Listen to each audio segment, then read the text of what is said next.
즐겁고 복된 추석입니다. 결실의 가을이라 더욱더 풍요로운 추석이죠. 하나님께서 주시는 풍성한 복을 받아 누리는 여러분 되시기를 주님의 이름으로 축복합니다. 믿지 않는 사람들은 이 조상족 덕분에 이렇게 되었다고 또 제사를 지내고들 있지요. 그러나 복은 하나님이 주시는 것입니다. 우리는 더욱더 하나님께 감사하고 하나님께서 주신 복, 그리고 주실 복을 마음껏 누리는 삶을 사는 것이 바로 하나님을 섬기는 신앙생활입니다. 이 브라질에 가면 아마존 강이 있습니다. 세계 최대의 그 하구를 가졌습니다. 그 하구가 7만 평방킬로미터나 된다고 합니다. 그러니까 양쪽 언덕이 안 보여서 너무 크기 때문에 처음에 가는 사람은 강에 들어선 것이 아니고 아직 바다 한복판에 있는 것처럼 착각을 느끼기도 한답니다. 대서양에서 이 폭풍우 때문에 오래 표류한 배 한 척이 식수를 구하기 위해서 겨우 이 하구에 도착을 했습니다. 하구에 도착했을 때가 됐는데도 여전히 언덕이 안 보입니다. 그래서 마침 이 배는 다른 배 한 척이 오고 있는데 그 배에 소리를 질렀습니다. 식수를 구하고 있는데 아마존 강이 어느 쪽입니까? 하고 물었습니다. 그러니까 저쪽 배에서 소리가 들려왔습니다. 당신들은 이미 아마존 강 맑은 물 한복판에 있어. 그 물통을 내려가지고 뜨기만 하시오. 그랬습니다. 우리는 하나님의 축복의 강 위에서 살아가고 있습니다. 다만 내가 그 축복의 물 위에 있다는 사실을 알지 못하고 다른 물을 찾고 있는 것이 문제라는 얘기죠. 이러한 현상은 하나님과 나와의 관계에서 이루어지는 이 지식과 그리고 감정과 그리고 체험 등과 이 밀접한 관계가 있습니다.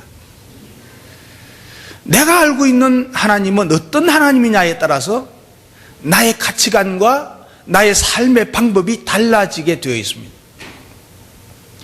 만일 우리가 섬기는 하나님의 속성이 습가와 같다면 우리 인생은 고행이 될 것입니다. 고행하고 살아야 될 것입니다. 만일 하나님의 모습이 무당과 같다면 우리는 맨날 굴하면서 빌다가 우리 인생이 끝나고 말 것입니다. 이 신을 섬기는 인간은요, 그 신의 모습에 따라서 지배를 받고 영향을 받게 되어 있습니다. 그렇다면 저와 여러분들이 섬기고 있는 여호와 하나님은 어떤 하나님이실까? 우리가 섬기는 하나님이 별 볼 일 없는 분이라면 우리의 인생도 별 볼 일 없는 것이 될 것입니다. 하지만 우리가 섬기는 하나님은 이 우주 만물을 창조하신 분이십니다. 무소부재하신 분입니다. 어디든지 계시는 분입니다. 전지전능하신 분입니다. 무엇이든지 하실 수 있는 분이십니다. 해주실 수 있는 분이십니다. 그럼에도 불구하고 가장 강하신 그 하나님의 오른팔이 나를 붙잡고 계심에도 불구하고 우리는 두려워서 떨면서 이 세상을 살면서 안절부절하고 살 때가 있다는 얘기입니다. 그래서 주님께서 이렇게 말씀하시죠. 너희는 두려워 말라. 하나님을 믿으니 또 나를 믿으라. 이렇게 주님께서 말씀하셨지만은 우리는 연약한 인간인지라 세상 앞에서, 힘 앞에서, 돈 앞에서 굴복할 때가 많으니 어쩌면 좋겠습니까? 마음으로는 오직 주님만 바라보고 담대하게 살기를 소원하지만은 세상과 함께 살다 보면은 또 실망하고 또 좌절하고 말죠. 금방이라도 막 땅이 꺼질 것 같은 두려움이 나를 막 정복해 옵니다. 이 일을 어찌하면 좋단 말인가? 여기에 인간의 아주 연약함이 있는 것입니다. 그러나 사랑하는 성도 여러분, 이런 현상이 왜 일어나는 것일까? 내 인생을 통치하시고 운영하시고 계신 나의 하나님에 대한 확신이 부족하기 때문에 그렇습니다. 다시 말씀드리면 하나님이 어떤 분이시기에 대해서 잘 모르기 때문에 내 인생살이에 막 흔들리게 된다는 얘기죠. 우리는 분명히 알아야 됩니다. 그리고 확신해야 됩니다. 성경에 나타나신 하나님이, 우리가 믿는 하나님이 어떤 분이신가를 확신하지 않으면 우리가 무너지고 흔들리고 힘들고 어려워하는 것입니다. 그래서 이 호세아 선지자는 이렇게 외쳤죠. 우리가 여호와를 알자, 힘써 여호와를 알자, 호소하고 있습니다. 우리가 하나님을 믿고 섬길 바엔 하나님을 힘써 알아야 돼요. 온전하게 알아야 돼요. 바로 알아야 돼요. 이 하나님을 아는 것과 모르는 것, 이것은 엄청난 차이가 아닐 수가 없습니다. 이미 강에 와 있는데 강물을 떠먹지 못하는 것처럼 하나님에 대한 확신이 있는 사람과 없는 사람의 인생은 다를 수밖에 없는 것입니다. 그래서 우리는 더욱더 나의 하나님에 대해서 알아야 된다는 거죠. 오늘 우리에게 주시는 본문 말씀에는 하나님을 잘 말씀하고 있는데 복을 주시는 하나님으로 묘사되어 있습니다. 그래서 오늘 설교 제목을 복을 받아 누립시다 그랬습니다. 자, 옆 사람 보고 복을 받아 누리십시다. 뒷사람 보고도 복을 받아 누리십시다. 오늘 성경에 나타난 하나님의 모습은 만복, 모든 복을 내려 주시는 하나님입니다. 사람이 한평생을 살면서 가장 많이 하는 걱정거리가 몇 개 있습니다. 그 중에 하나는요, 돈 문제죠. 그리고 그 다음 문제는 뭐 여러 가지 있죠. 돈 문제. 세상 천하에 뭐 돈 싫어하는 사람 어디 있겠습니까? 동물들은 돈보다도 먹는 음식이 더 좋습니다. 좋아합니다. 근데 사람은 그렇지가 않습니다. 이런 말이 있습니다. 돈에 욕심이 없는 성자는 있을 수 있다. 하지만 그 성자도 돈을 싫어하지는 않는다.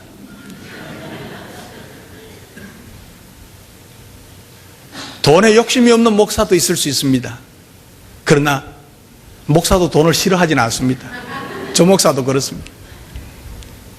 욕심을 안 가질 뿐이지 돈을 싫어하는 사람 없습니다. 돈이 있어야 하다못해 뭐 라면이라도 사 먹을 수 있고 싸구려 옷이라도 뭐 한 벌 걸칠 수가 있지 않겠습니까? 인생의 구조와 생리가 그러하니 어쩔 수가 없습니다. 다른 집의 자녀들은 막 메이크업만 입는데 자기 자식에게는 누더기 옷만 입히고 싶은 사람이 어디 있겠습니까? 그래서 사람들은 돈을 벌어야겠다고 생각하고 땀을 흘리고 있습니다. 사랑하는 성도 여러분, 돈이 뭐길래? 끝까지 돈 길가에 던지면 개도 안 가져갑니다. 예? 그럼 뭐길래? 하찮은 종이 한 장 때문에 사람이 울고 웃어야 되느냐 말이죠. 뭔가 잘못되어도 크게 잘못된 현실이고 모순인 것 같습니다. 그러나 이러한 모순을 가진 현실 속에서 우리는 살아가고 있습니다. 그래서 이 현실과 우리의 삶을 떼어놓을래야 떼어놓을 수 없는 관계 속에서 싫든 좋든 살아야 하는 것이 인간입니다. 우리 예수 믿는 사람이라고 돈 필요 없는 게 아닙니다. 이런 현실을 극복할 수 있는 비상구를 찾아야죠. 돌파구를 찾지 않는다면 인생의 소망은 내 것이 될 수가 없습니다. 사람이 가장 걱정 많이 하는 거 세 가지가 있어요. 하나는 돈이죠. 여기에 막 같은 맥락에서 직장과 사업, 이게 돈에 관계된 문제 아닙니까? 둘째는 건강의 문제죠. 이 셋째는 자녀의 문제입니다. 그런데 여러분, 오늘 이 본문에는 사람이 소망하는 모든 문제를 해결해 주시고 복을 주신다고 말씀하고 있습니다. 그래서 하나님은 복을 부어 주십니다. 자, 옆 사람에게 하나님은 복을 부어 주십니다. 또 옆 사람 보고. 예. 하나님 복을 부어 주시는 하나님이에요. 그러니까 물질의 복을 부어 주시는 하나님이십니다.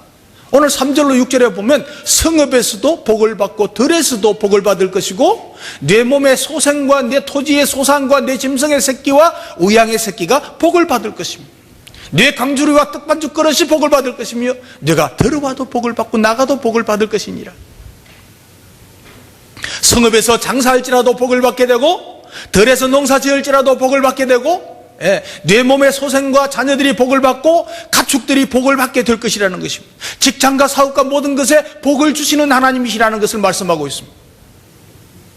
또한 광주리와 떡반죽 그릇이 복을 받을 것이라고 하셨는데, 이 광주리와 떡반죽 그릇은요 항상 사용하는 그릇이 아닙니다.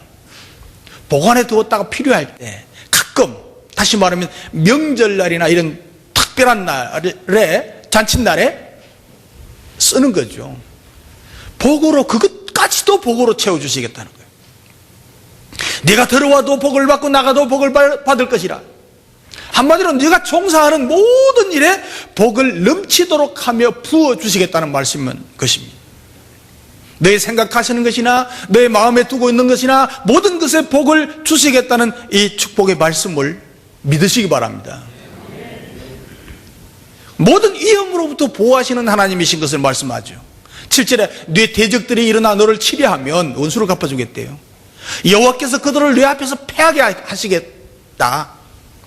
그들이 한 길로 너를 치러 왔다가 7길로 막 도망갈 것이다 그랬습니다. 사람에게 언제 어디서 무슨 일이 닥쳐올지를 모릅니다. 언제 풍랑을 만날지, 언제 배가 파손될지 모르는 것이 바로 인생입니다. 그런데 하나님께서는 항상 도사리고 있는 인생의 위협으로부터 보호해 주시겠다고 말씀하고 있습니다. 여러분 한번 생각해 보십시오. 나의 대적이, 원수가 한 길로 들어왔다가 7길로 도망쳐 가는 장면을 한번 생각해 보십시오. 얼마나 통쾌합니까? 하나님이 그렇게 해주시겠대요. 한 길로 들어온다는 것은 정렬된 모습으로 치밀한 계획을 세우고 들어오는 모습입니다. 아주 패기가 넘치는 모습입니다. 잠시 후에 혼비백산이 돼가지고 7길로 뿔뿔이 흩어져 살겠다고 도망치는 모습, 사방팔방으로 살겠다고 도망치는 원수들의 모습을 한번 생각해 보면 이미 인생의 승리는 내 것이고 하나님의 것, 나의 하나님의 것임을 믿으시기 바랍니다. 그뿐입니까? 하나님께서는 나의 몸과 인생을 보호하실 뿐만 아니고 나의 명예까지도 보호하시고 책임지심을 말씀하고 있습니다. 원수들이 나를 조롱하고 멸시할지라도 여호와께서는 바로 내 앞에서 원수를 망하게 하시겠다는 것입니다. 나의 자존심과 명예를 보호해 주시겠다고 하는 이 말씀, 나를 승리자로 만들어 주시겠다고 하는 이 말씀, 정말 멋지지 않습니까? 바로 우리가 섬기는 하나님이 이런 하나님이심을 확신하고 믿으시기 바랍니다. 그리고 영적인 복을 주시는 하나님입니다. 9절에 보면 여호와께서 네게 명하신 대로 너를 세워 자기의 성민이 되게 하시겠다. 거룩한 하나님의 백성이 되게 하시겠다. 재불로 살다가 영원히 지옥으로 떨어진다면 무슨 소용이 있겠습니까? 예수 그리스도를 믿는 우리 성도들은 천국의 소망으로 사는 사람들입니다. 천국이 있기에, 천국의 소망이 있기에 눈물 속에도 감사할 수 있는 것, 어려움 속에도 감사할 수 있는 거죠.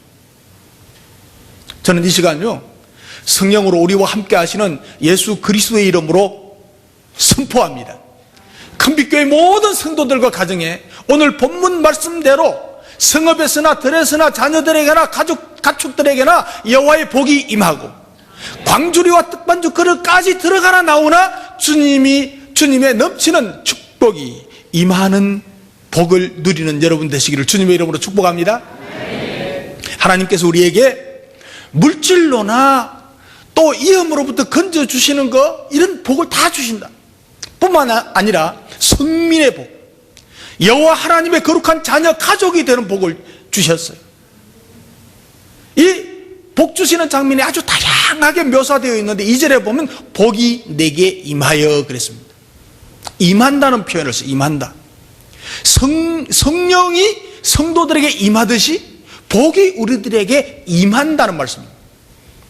성령께서 우리에게 친히 임재하시듯이 복이 우리에게 도착하고 임재한다는 거예요. 예?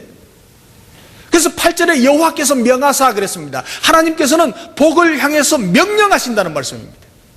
지금까지는 복이 원수처럼 내게서 도망갔지만 이제는 우리에게 임하도록 여호와 하나님께서 명령하심으로 손으로 하는 모든 일이 복되게 하시겠다는 말씀입니다. 하나님의 자녀들에게 주신 말씀입니다. 9절에는요 맹세하셨다 그랬습니다. 맹세하셨다. 여호와께서는 우리에게 복을 주시고 성민이 되도록 하시겠다고 맹세까지 하셨다. 그냥 주고 말겠다 이런 게 아니고 꼭 준다. 맹세까지 하셨다는 거예요. 그래서 12절에 보면 너를 위하여 하늘의 아름다운 보고 즉 보물창고의 문을 열어사 그랬습니다. 하늘의 보물창고의 문을 열고 너희들에게 복이 임하도록 명령하고 맹세했다는 거예요. 또한 때를 따라서 비를 내려주시고 네 손으로 하는 모든 일에 복을 주시겠다는 것입니다. 우리의 하나님은 적소적시에 때를 따라서 복을 내려주실 것을 믿으시기 바랍니다. 여러분, 이 얼마나 놀라운 하나님의 은총입니까? 복입니까? 우리에게 이게 보장되어 있어요. 그냥 누리면 돼요. 누리면 돼요. 그런데 한 가지, 이러한 축복은 저절로 막 두두둑 떨어지는 건 아닙니다. 복을 부어주시는데 복을 부어주시는데 여기에 한 가지 조건이 있습니다. 조건이 있습니다. 그 조건이 뭐냐 하면 말씀대로 사는 것입니다. 옆 사람 보고 말씀대로 사십시다. 뭐 여러 가지 구질구질한 토가 붙지를 않아요. 아주 단순해요. 간단해요. 말씀대로 살아라.